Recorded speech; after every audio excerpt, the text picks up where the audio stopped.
नमस्कार। आप देख रहे हैं special coverage news Shiv Kumar Mishra official. मैं हूं शिव कुमार, मेरे साथ है संजय सर। संजय सर का बहुत बहुत स्वागत, बहुत बहुत अभिनंदन।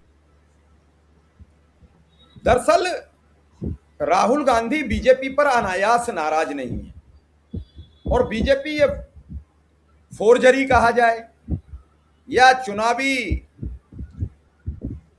फ्रॉड कहा जाए, इसे पहले से करती चली आ रही। आज मीनाक्षी नटराजन का जो पर्चा है वो चुनाव आयोग ने अब खारिज कर दिया। अब उनके पास एक ही आसरा बचा है कि वो सर्वोच्च अदालत जाएं। लेकिन 12 जून को मध्य प्रदेश के सभी विधायक राष्ट्रपति से मिलकर गुहार लगाएंगे। लोगों को नतीजा भी पता है क्या आएंगे, लेकिन एक प्रक्रिया जो ये हो रही है ये सरकार पर अब दबाव बढ़ाती चली जा रही।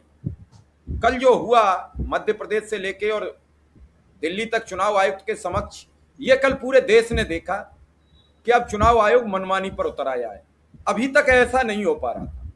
अभी तक जब कोई बात आती थी तो दो एक लोग जाते थे, चुपचाप लेटर वेटर दिया, उस पर कार्रवाई हुई न हुई, और बाद में भाजपा कहती थी कि वो झूठ बोल रहे थे इसलिए उनको सुना ही नहीं गया। पहली बार ऐसा ये आंकड़ा फंसा। अब मीनाक्षी नटराजन का चुनाव क्या होगा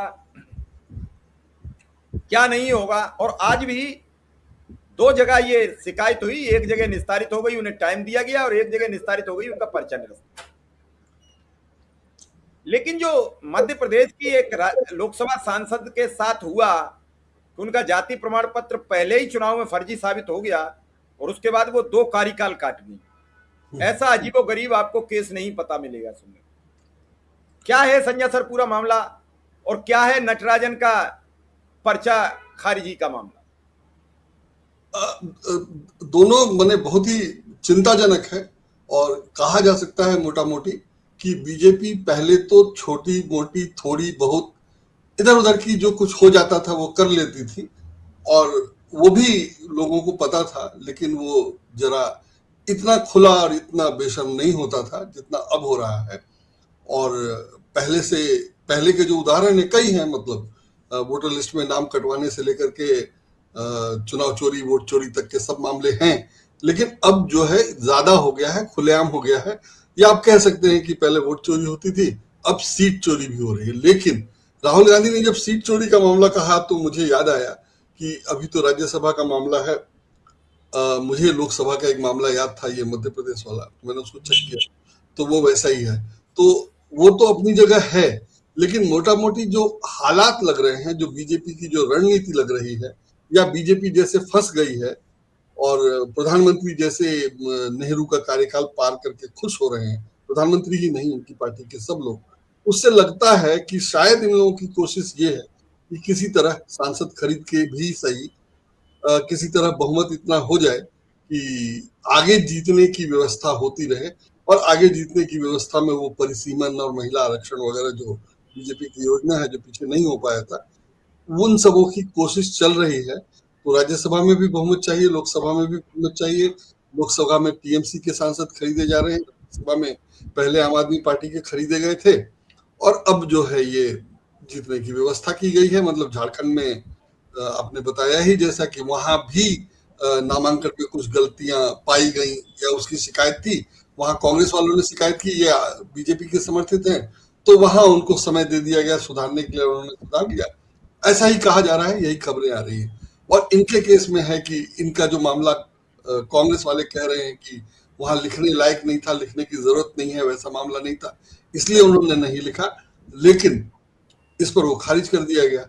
लेकिन जो मैं देख रहा हूं मामला कि बीजेपी की तरफ से ये कहा जा रहा है कि इनका मामला है जो कि इनको पता था फिर भी इन्होंने नहीं बताया। लेकिन हमें जो पता है वो सब कुछ बताना है ये जरूरी नहीं है, तो कितने पन्ने का ये हो जाएगा।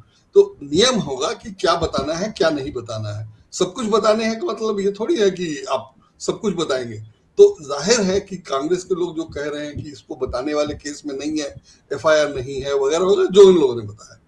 लेकिन बीजेपी की तरफ से जो स्पष्टीकरण आ रहा है या बीजेपी का जो तर्क और दलील है वो ये है कि ये नॉट नोन का केस नहीं है, कि उनको तो पता था क्योंकि उन्होंने जवाब दिया है। माने अदालत ने इनसे पूछा कि क्यों नहीं आपके खिलाफ कार्रवाई की जाए या मुकदमा बनाया जाए, और इन्होंने उसका जवाब दिया है। चूंकि इन्होंने जवाब दिया है इसलिए ये नहीं कह सकते कि हमें नहीं पता है, लेकिन जरूरत ये नहीं है कि हमें जो पता है सब हम वहां बताएंगे। हम वही बताएंगे जो हमसे पूछा जाएगा या जो हमें बताना नियमतः जरूरी है। तो उस हिसाब से वो कह रहे हैं कि हमें बताना जरूरी ही नहीं था, और बीजेपी वाले कह रहे हैं कि नहीं उनको पता था इसलिए बताना है। तो पता था इसलिए बताना है, वो मामला मुझे लगता है कि प्रधानमंत्री वाले मामले से, प्रधानमंत्री के शपथ पत्र से शुरू हुआ है।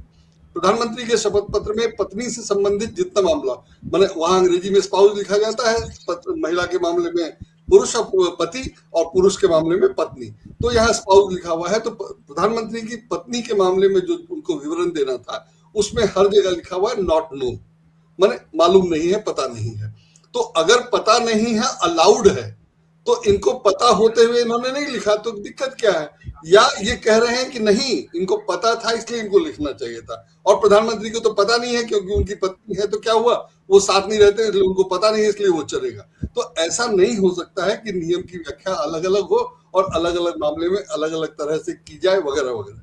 तो लेकिन बीजेपी के मामले में ये दिखाई दे रहा है कि नियमों की व्याख्या अलग अलग ढंग से होती है, और अधिकारी अगर गलत करता हुआ पकड़ा जाता है तो भी उसके खिलाफ कार्रवाई नहीं होती है, ना अधिकारी के खिलाफ और ना जो लाभार्थी है उसके खिलाफ। और ये हम लोगों ने अनिल बसी के केस में देखा था, तो अनिल बसी के खिलाफ कार्रवाई नहीं हुई, इलेक्टोरल बॉन्ड के खिलाफ कार्रवाई नहीं हुई, इलेक्टोरल बॉन्ड के मामले में कार्रवाई नहीं हुई, पैसे जब्त नहीं हुए वगैरह वगैरह। तो ये सब होता रहा है। इसी में मुझे जो पुराना मामला याद आया वो मैंने ढूंढा है, और पाठकों को, दर्शकों को इसको याद दिला देना है कि ऐसा पहले से होता आया है। इसलिए बीजेपी ये नहीं कह सकती है कि जो हुआ वो सामान्य है या वो सामान्य ढंग से काम कर रही है। वो चुनाव जीतने के हर संभव उपाय करती है। उसमें एक उपाय ये भी है कि किसी तरह से कोई तकनीकी गड़बड़ी निकालकर या जो जीतने वाला है उसका फर्जी सर्टिफिकेट लगाकर जीत जाया जाए वगैरह वगैरह, ये सब किया हुआ है। मैं किसी पे आरोप नहीं लगा रहा, लेकिन ये मामला ऐसा ही है या दिखाई देता है और चर्चित है। पहले भी खबर अखबारों में खबर छपी है और जाहिर है सब लोग नहीं जानते होंगे, तो अब इसकी चर्चा हो सकती है।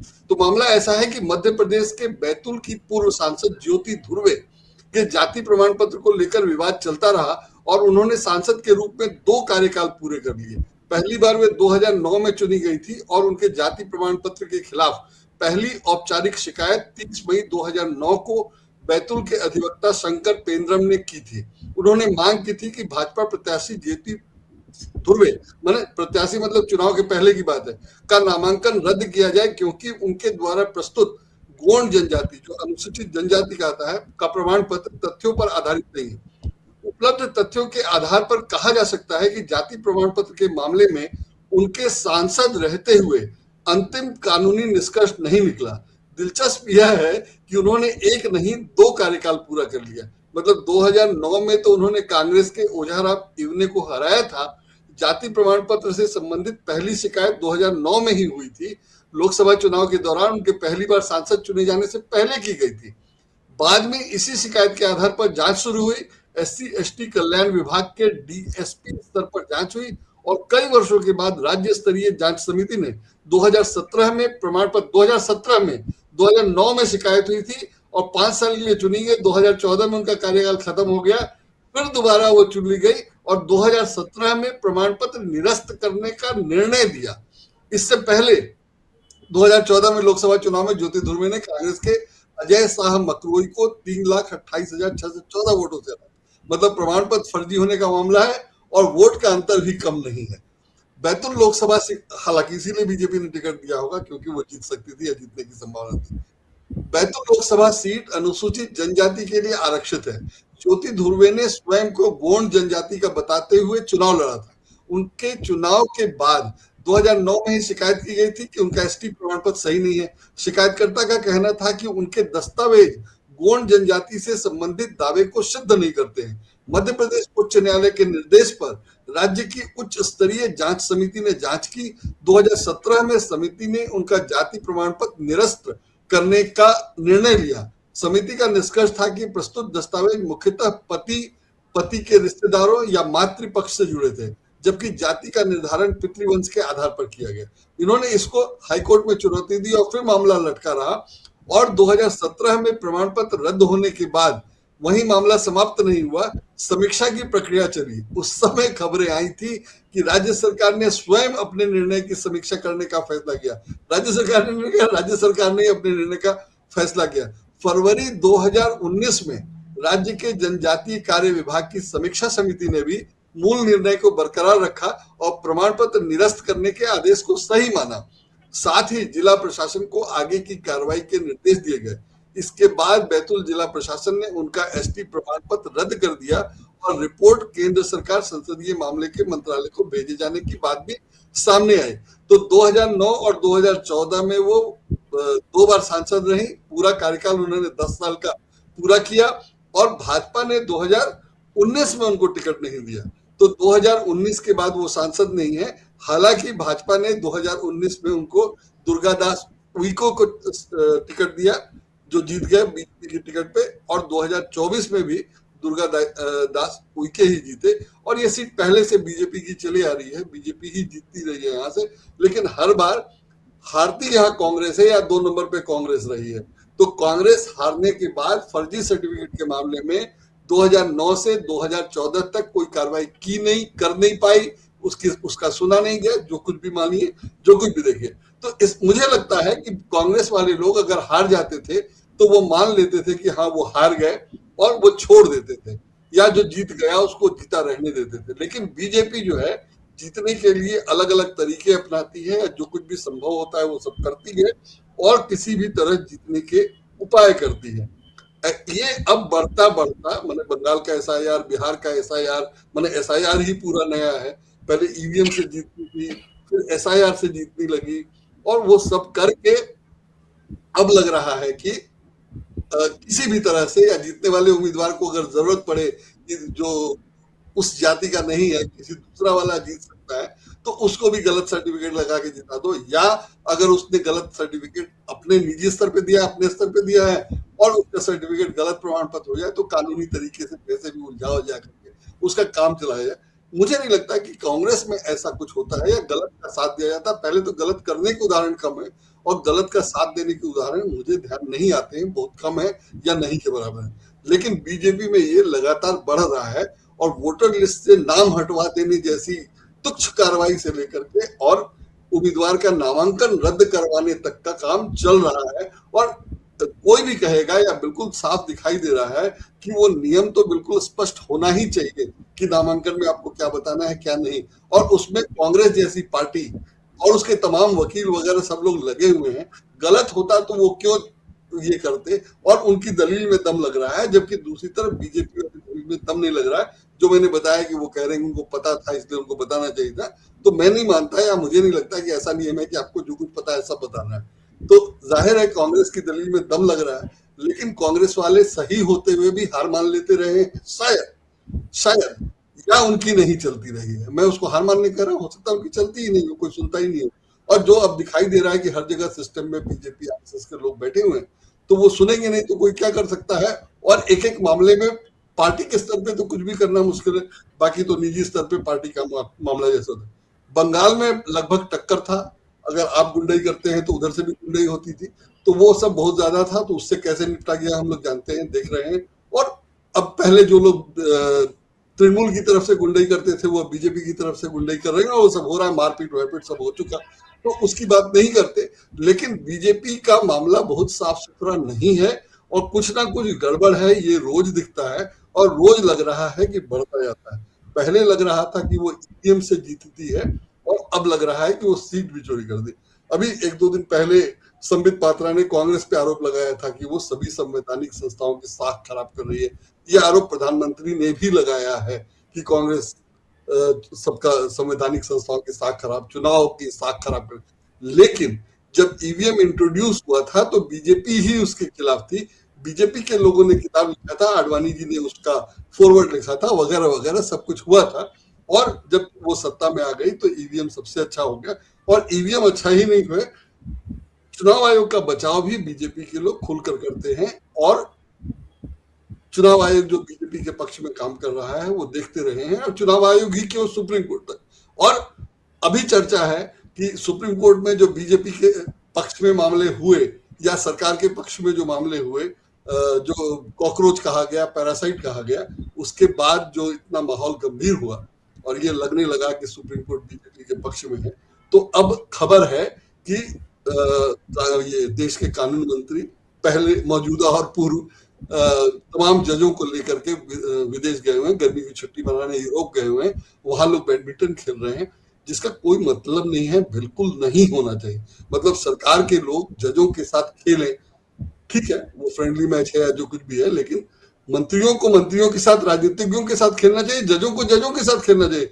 जज और मंत्री का खेलने का क्या मतलब है? और जाहिर है वो सरकारी खर्चे पे हो रहा है और सार्वजनिक रूप से हो रहा है, मतलब उसको छिपाया भी नहीं गया है। और एक दो चार जज नहीं, एक जज को भी नहीं जाना चाहिए। यहाँ तो शायद 75 है या 175 है, ऐसी 75 है शायद, तो जो कुछ भी है, मतलब कई ज्यादा है, एक जज को भी नहीं जाना चाहिए। और उसमें मुख्य न्यायाधीश भी है। अगर मुख्य न्यायाधीश नहीं जानते तो मैं ये मान लेता कि मुख्य न्यायाधीश जो है वो ये उन्होंने आश्वस्त किया होगा कि मैं हूं ना, मैं सब देखूंगा, कोई पक्षपात नहीं करेगा। लेकिन जब वो कॉकरोच कहने के बाद खुद ही जा रहे हैं वहां, मैच खेल रहे हैं, तो उनके फैसले पर क्या भरोसा किया जाए, क्यों किया जाए, वो सारी बातें अपनी जगह हैं। और मान सम्मान अपनी जगह, लेकिन मान सम्मान सिर्फ हम ही नहीं रखेंगे जबरदस्ती, अपने मान सम्मान की चिंता उनको भी करनी चाहिए। और मुझे लगता है कि कम से कम सबको एक साथ तो नहीं जाना चाहिए था, और गए थे तो मंत्रियों के साथ नहीं जाना चाहिए था। ये अलग जाते, वो अलग जाते, कोई दिक्कत नहीं थी, लेकिन एक साथ गए हैं तो जाहिर है वो ठीक नहीं रहा। तो भाजपा जो है सो गलतियां ना सिर्फ करती है, उसको छिपाती भी नहीं है, या छिपाने की भी जरूरत नहीं समझती है। ये कुछ ज्यादा हो रहा है। और दूसरी तरफ कांग्रेस का है कि वो अगर हार जाती है तो हार मान लेती है और अगली बार की तैयारी करती है। यहाँ ये है कि कैसे हार गए और अगली बार कैसे जीतेंगे, उसमें लग जाती है। ये जो दोनों में अंतर है वो दिखाई दे रहा है। और मोदी जी जो कह के आए थे कि हिंदू खतरे में है, या जो माहौल बनाया गया था कि हिंदू खतरे में, असल में हिंदू खतरे में नहीं है, खतरे में बीजेपी थी।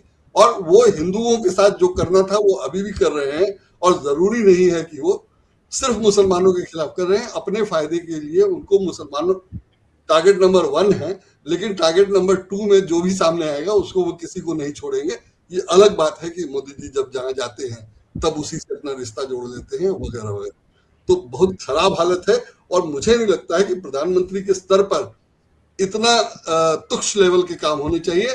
और उस तुच्छ लेवल के काम में एक ये भी है कि वो अपने नेहरू जी के कार्यकाल से ज्यादा कार्यकाल होने का प्रचार खुद कर रहे हैं। अभी एक खबर छपी है जो पूरी खबर प्रधानमंत्री के कार्यालय द्वारा अधिकृत तौर पर दी गई सूचनाओं पर आधारित है। मतलब माफ कीजिएगा, प्रधानमंत्री ने कहा कि मैंने प्रधानमंत्री कार्यालय ने कहा कि 4 देशों के उसमें श्रीलंका और पापुआ गुनिपिक और पता नहीं कोई 3-4 छोटे छोटे देश हैं, 4, जिनके 3 और उनके राष्ट्राध्यक्षों ने प्रधानमंत्री की तारीफ की है। तो प्रधानमंत्री की तारीफ की तो प्रधानमंत्री कार्यालय ने उसकी विज्ञप्ति बना करके जारी किया, जिसके आधार पर खबर छपी है कि विदेशों में प्रधानमंत्री की तारीफ। और वो बहुत छोटे छोटे देश हैं जिनकी आबादी माने कि 3 या 4 जो भी देश हैं उनमें किसी की आबादी दिल्ली से ज्यादा नहीं है, सिर्फ दिल्ली से ज्यादा नहीं है, बाकी छोड़िए। तो ये हालत है। प्रधानमंत्री अपनी प्रशंसा में ये सब करवा रहे हैं, काम वो कर रहे हैं। आए थे वो हिंदुओं का भला करने, और जो उन्होंने किया वो अपनी जगह है, वो सब है। शिव कुमार जी, चलिए सर, आपने बहुत बेहतरीन तरीके से समझाया है कि आखिर ऐसे ही थोड़ी राहुल गांधी नाराज हैं। नाराज की कई वजह हैं, मीनाक्षी नटराजन का पर्चा और ये भी बड़ी वजह है। इन सभी वजहों को दर्शक देखें और समझें, फिर विचार करें, फिर हमें बताएं।